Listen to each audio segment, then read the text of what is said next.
여러분 함께 해주셔서 감사하고요. 우리 주님의 임재가 예배하는 모든 자들에게 충만히 있게 되어지리라 믿습니다.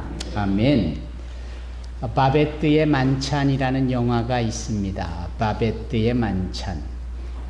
바베트라는 여인이 음식을 준비하여 섬기고 극진히 대접하는 그저 한 끼 식사가 아닌 만찬. 이 런천이라고 여겨지는 이 만찬은 이 코스 요리입니다. 그때가 프랑스 혁명이 있고 시국이 혼란할 때 프랑스 황실 안에 요리사로 있던 바베트라는 여인이 그 혁명을 피하여 먼 어느 어촌에 숨어 들어가는데 그가 숨어든 곳이 조그만 교회입니다. 그 교회에 성도들이, 마을 주민들이 단데 많지 않아요. 빙 둘러 앉아도 한 15명 남짓 될까? 그런데 이분들이 상처가 있어요. 이분들이 서로 마음에 뾰족뾰족함이 있어요. 이유야 모르죠.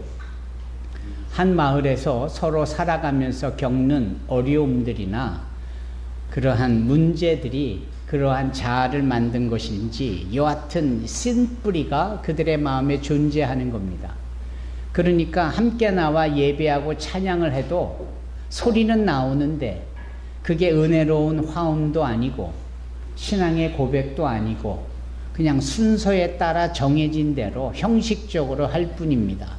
심지어는 이분들이 서로 눈을 흘겨요. 여러분 눈을 해보신 적이 있으십니까? 한번 옆 사람에게 눈을 한번 흘겨보십시오. 이게 어색하잖아요. 어떻게 하는 것이 눈을 흘기는 것인지는 잘 모르겠어요만은 이렇게 보면 알죠. 지금 저분이 우리에게 눈을 흘기는구나. 서로 그랬다라는 거죠. 성도들이. 그래서 이 바베트가 자신이 가지고 있는 재산으로 돈으로 정말 귀한 식자재, 요리를 위한 재료를 먼 곳에 가서 구해오는데 그게 정말 산의 진미와 같은 거고요. 프랑스 황실에서 나폴레옹과 같은 황제를 대접하던 손끝에서 나온 요리사의 솜씨니 얼마나 귀하고 맛있고 제대로였겠어요. 그렇죠? 반면에 이 자그마한 어촌의 마을에서 그냥 아둥바둥 서로 아웅다웅 하는 이 사람들은 그런 음식이 있는 조차도 평생에 처음 보는 것이고 그 자리에 초대되어져서 그 음식을 먹게 되어진 것이 얼마나 가치 있는 일인지도 모를 정도지요. 그걸 먹어본 사람까지도 대동해서 그 음식 하나하나가 주는 가치와 의미와 맛과 그 재료를 어디서 구하는데 얼마만한 돈이 드는지 이걸 부연 설명을 해줘야 될 사람까지도 동원이 돼서 이 무지한 마을 사람들에게 지금 자기들 앞에 코스별로 음식이 오는 것에 대해서 일일이 설명을 합니다. 눈이 휘둥그레지는 이분들. 그래서 조심스럽게 한 스푼씩 입에 맛을 봅니다. 산의 진미요. 정말 그렇게 맛있을 수가 없는 겁니다. 그 요리에 드는 그 귀한 식재료는 어디서도 구하기도 어렵다 하니 얼마나 대단합니까? 그런데 이 음식이 끊이지를 않는 거예요. 소위 전체 요리로부터 메인 코스에 이어서 디저트까지 그리고 중간중간에 마실 것까지도 서빙을 하면서 대접을 받으니까 눈을 흘기고 못마땅해 하고 다리를 꼬고 늘 말을 아끼던 이자들이 그 귀한 음식을 먹으면서 어찌 될까요? 마음이 열려요. 그리고 자기 옆에 앉아있는 사람에게 눈을 흘기기보다 이제 웃어주고 서로 맛있느냐라는 식의 무언의 암묵적인 동의를 구하고 또 그렇게 보면 그렇다고 맛있다고 그러면서 서로에 대한 우호하는 마음이 생기는 겁니다. 그래서 이 만찬이 거의 다 끝나갈 쯤이 되어지니까 모든 사람들의 뾰족뾰족했던 마음들이 다 동글동글해지고 마음이 따뜻해지고 서로에 대한 이해와 화해와 사랑, 용서 이런 것들이 스며드는 겁니다. 그 만찬을 끝내고 그 교회당을 나오고 집으로 가려고 하는 그때의 교회 앞마당에서 하늘을 보니 보름달이에요. 휘영청 둥근 보름달이 쫙 펼쳐졌는데 누구도 시키지 않았지만 서로 마음에 감동이 돼가지고 서로 손에 손을 잡고 둥그렇게 마치 강강수월래를 하듯이 그렇게 서서는 함께 노래하는 거예요. 함께 찬양하는 겁니다. 그 찬양이 누가 시키고 누가 먼저 하려고 각본에는 없었지만 마음이 평안하고 기쁘니까 저절로 노래가 나오고 저절로 화음이 생기고 교회당에서 순서에 그러나 삐뚤어진 마음과 쓴뿌리로 인하여서 표현됐던 거하고는 정말 다른 은혜로운 찬양이 하나님께 영광을 올리게 되어지죠. 영화가 그렇게 끝이 납니다. 이 영화는 신앙 영화는 아닙니다. 바베트라는 프랑스 혁명 때에 그렇게 시국이 혼돈스러울 때 한 기구한 여인의 살려고 발버둥치는 그러한 목적과 그러한 초점에 맞추어서 감독이 만들어낸 영화입니다. 그런 면에서 오히려 수지 맞는 사람들이 있어요. 그 사람들이 막 그 마을 어촌에 주민들이 있습니다. 그들이 다 치유가 되고 그들이 다 신앙이 회복이 되고 하나님께 영광을 올려드리는 거룩한 성도로서의 본질을 되찾게 되어지는 여기서 이 바베트가 행한 일은 한마디로 뭐라고 우리가 정의할 수 있는 것일까요? 봉사일까요? 사랑일까요? 서빙일까요? 뭐라고 말씀할까요? 눈치가 빠른 분은 벌써 아셨겠지만 덕을 세우는 겁니다. 덕을 끼치는 거예요. 이 동양적인 사상으로 보면 덕이라는 것은 사람 대 사람끼리 더불어 살아가면서 남에게 친절을 베풀고 남에게 좋은 소리를 듣고 하는 이런 것을 덕을 쌓는다 하죠. 그래서 불교에서는 한술 더 써서 공덕을 쌓는다 이런 표현을 하고는 합니다. 하지만 성경에서는 이 덕을 쌓는 것을 한마디로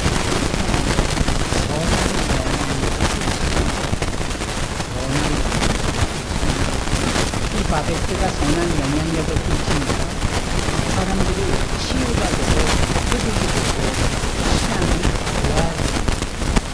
그래서 우리가 얘기하는 서로에게 덕을 쌓고 덕을 끼치고 심지어는 덕을 선포할 수 있습니다.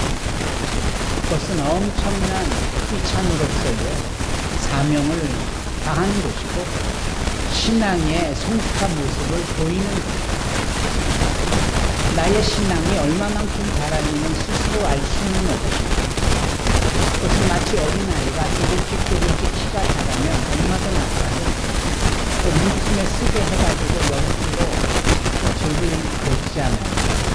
그러면서 한 달 전, 두 달 전, 그리고 지금 앞으로 두 달 뒤, 1년 뒤에 조금씩 눈금이 차 올라가는 것을 보면서 내가 자라가고 있다는 것을 알 수 있는 것처럼 우리 스스로는 나의 신앙이 얼마나 자라는지는 잘 모르지만 소위 내가 누군가에게 신앙적 믿음의 선한 영향력을 끼치는 소위 덕을 끼치고 덕을 세운다라고 여겨질 때는 이것은 사람들이 우리의 신앙을 인정하고 우리의 신앙이 얼마만큼 자라가는지를 알 수 있는 겁니다.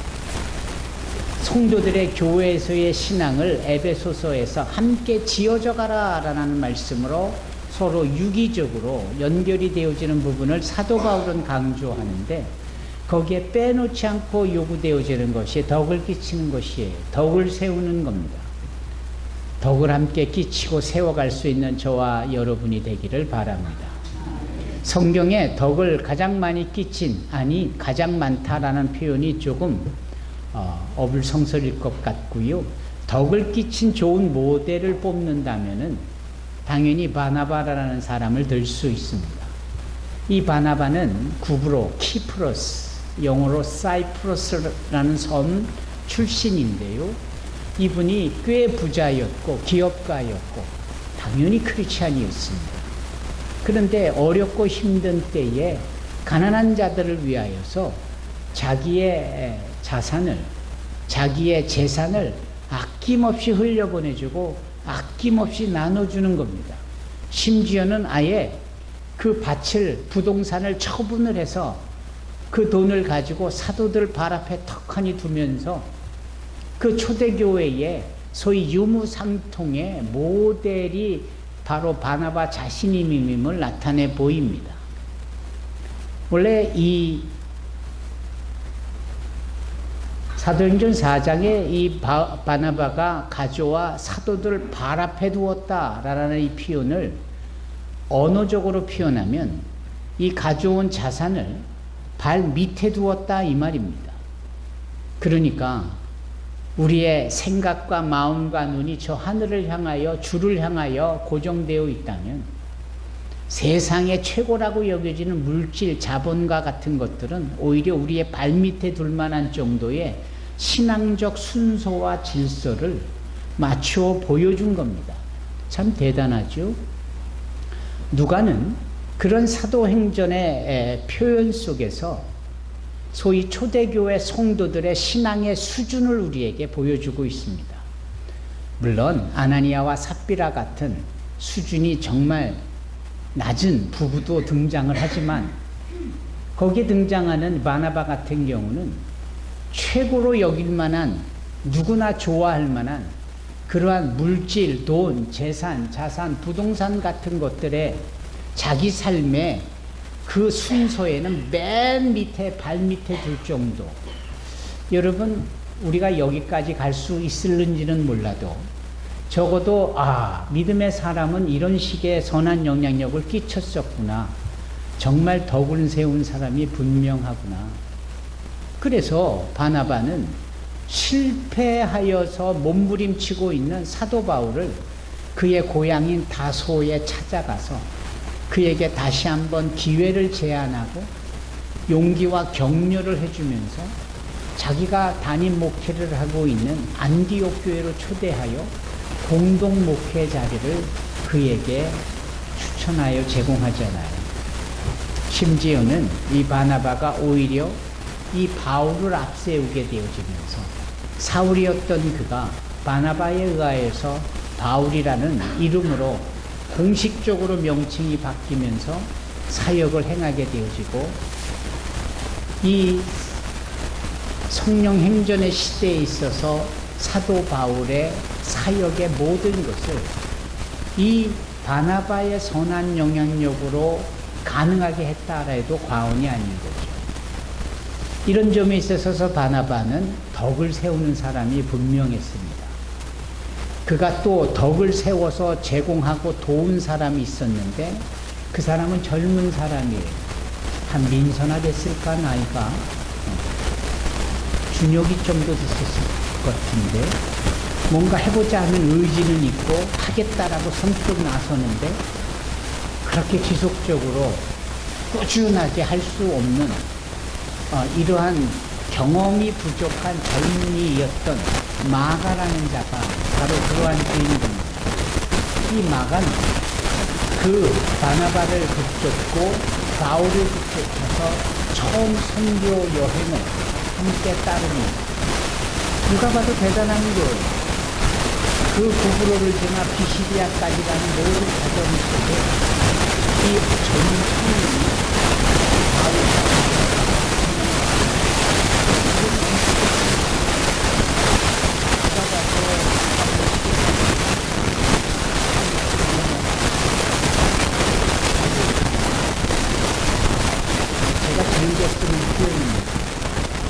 저의 영적인 아버지인 일본 분인 푸진야오 야마모리 박사님, 제가 그분의 가방 모찌입니다.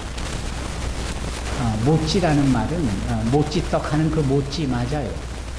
이렇게 끈적끈적한 마치 우리나라 스티키한 찹쌀과 같은, 그러니까 탁 달라붙는다 이 뜻이에요. 모찌라는 뜻이에요. 이렇게 가방 모찌라는 것은 어린 제가 연세 많은 그분의 가방을 옆에서 시중 들듯이 들고 함께 움직이는 거예요.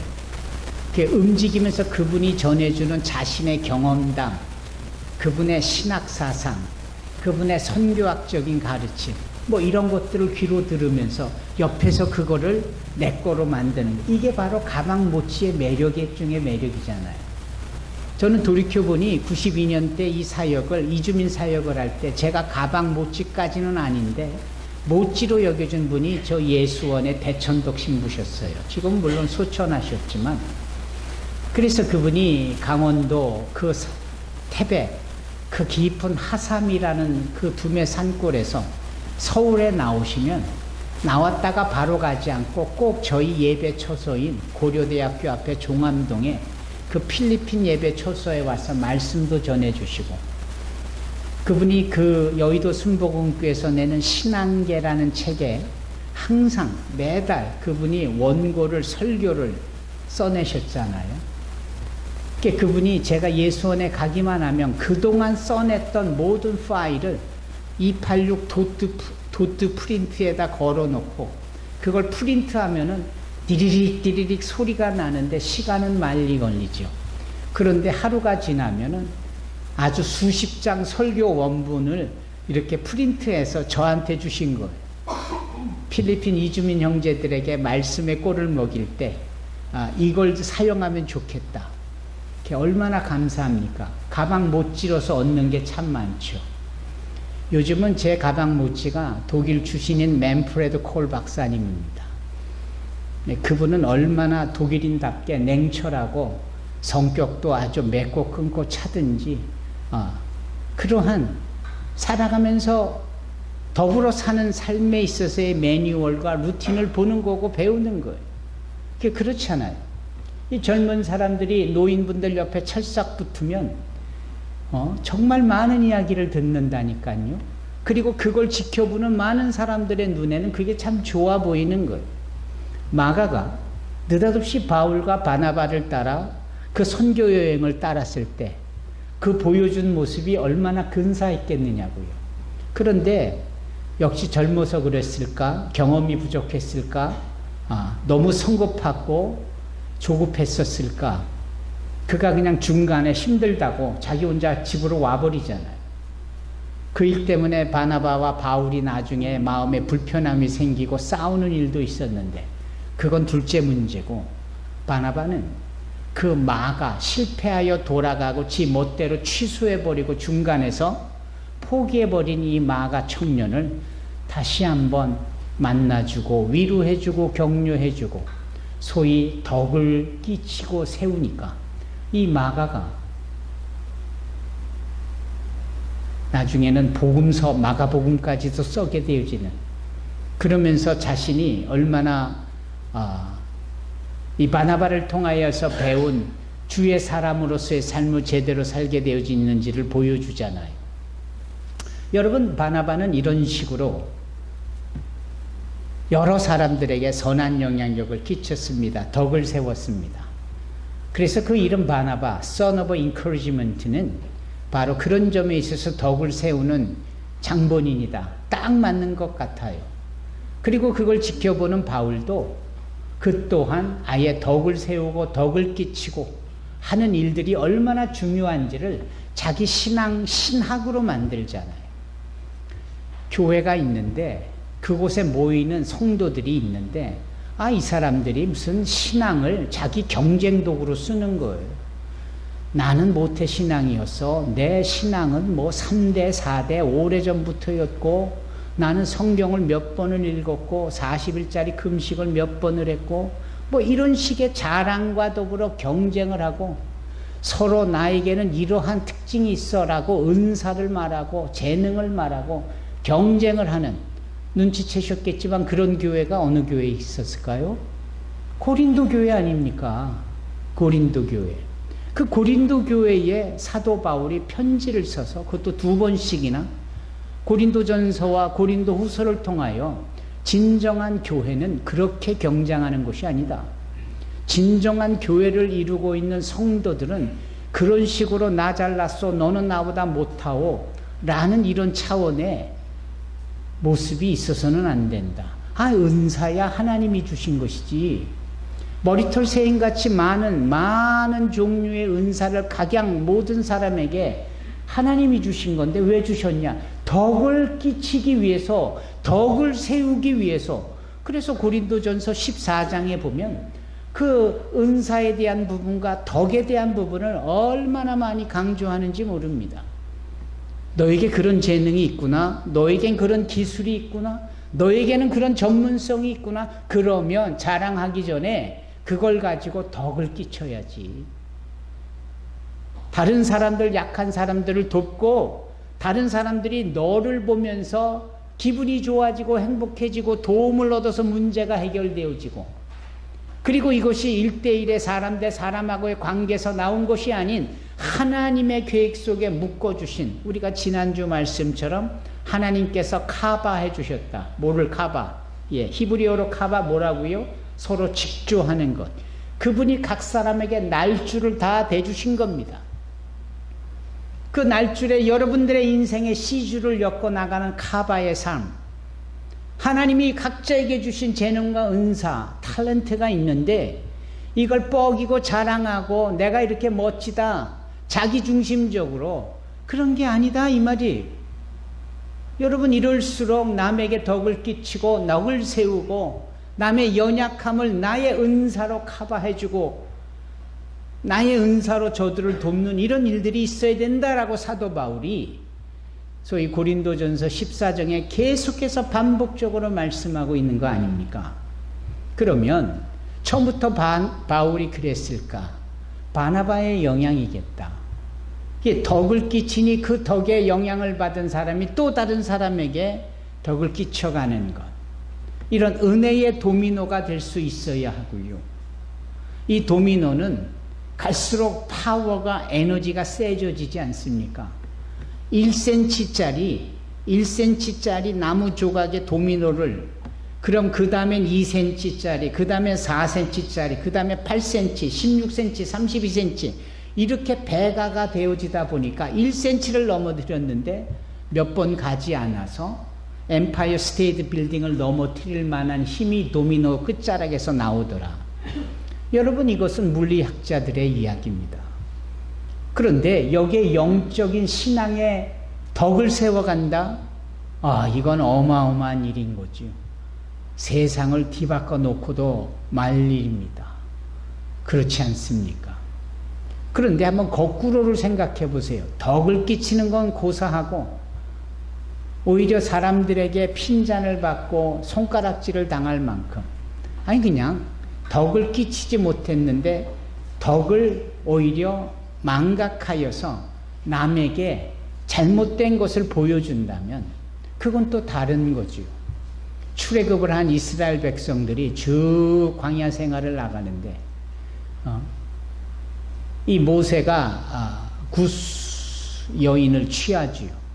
그랬다고 미리암하고 그랬다고 아론하고 얼마나 그 모세를 흉을 보고 비하하고 리더십이 어떻게 이룰 수 있느냐고 딴지를 걸고 그랬다니까요. 네. 덕을 끼치는 미리암이었다면, 덕을 끼치는 아론이었다면 그런 허물과 가오에 대하여서 자기 입으로 털어내고 말을 옮기고 이렇다 저렇다 얘기할 게 아니라 조용히 하나님 앞에 기도하면서 하나님, 모세를 좀 보십시오. 저자가 지금 백성을 인도하도 모자를 파네. 구스 여인을 취하였으니 주님 어찌하면 좋습니까? 이런 식의 가슴 아픈 중보의 기도가 필요할 따름이지. 그걸 설레발이 치듯이 모세한테 잘했느니 못했느니 그러다 보니까 한술 더 떠서 하나님이 모세 너에게만 말씀하는 줄 아냐? 우리도 하나님께서 말씀하실 수 있다. 이렇게 선을 넘어버리잖아요. 그럴 때 하나님은 그들에게 말씀하시기는커녕 오히려 문둥병이 생기게 하므로 이 미리암 같은 경우는 진 바깥에 나가서 꼼짝없이 일주일 동안 격리되어 있었어야 하는, 믿음의 사람으로서 덕을 끼치지 못하고 오히려 덕을 무너뜨리는 상황이 되어질 때 하나님이 개입해 주시는 사건이지요. 이런 것은 큰 문제입니다. 결국은 이게 한 가정의 문제로만 끝나지 않고, 미리암이 바깥에서 그 진을 떠나 바깥에서 일주일 동안 격리되어 있으니까 앞으로 나가야 될 200만 명의 이스라엘 백성들이 나갈 수 없이 꼼짝없이 머무는 거잖아요.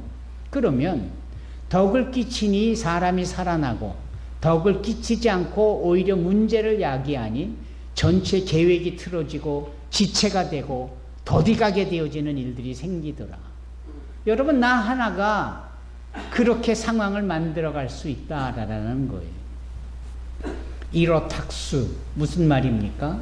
미꾸라지 한 마리가 온 물을 흩어놓듯이 나 하나면 괜찮다, 천만에요. 나 때문에 가정에 문제가 생기고, 나 때문에 나의 사회가 어려움이 생길 수 있는 겁니다. 여러분, 덕을 세운다라는 것은 그런 점에 있어서 신앙인들에게서는 절대적으로 필요한 부분이에요. 그리고 나의 신앙의 성장과 성숙을 위해서는 이렇게 덕을 세우는 일에 열심을 낼 수 있어야 합니다. 오늘 본문 데살로니가서는 사도 바울이 그가 기록한 말씀, 성경 말씀 중에 가장 먼저 기록한 말씀이, 그가 뭐라 합니까? 우리 레아나가 읽은 말씀대로 제가 한 번 더 말씀을 읽어보면, 이렇게 말씀합니다. 그러므로 피차 권면하고 서로 덕을 세우기를 너희가 하는 것 같이 하라. 어느 한 사람만이 아니라 더불어서, 뮤튜얼리즘, 더불어 상호적으로, 그래야 된다라는 것.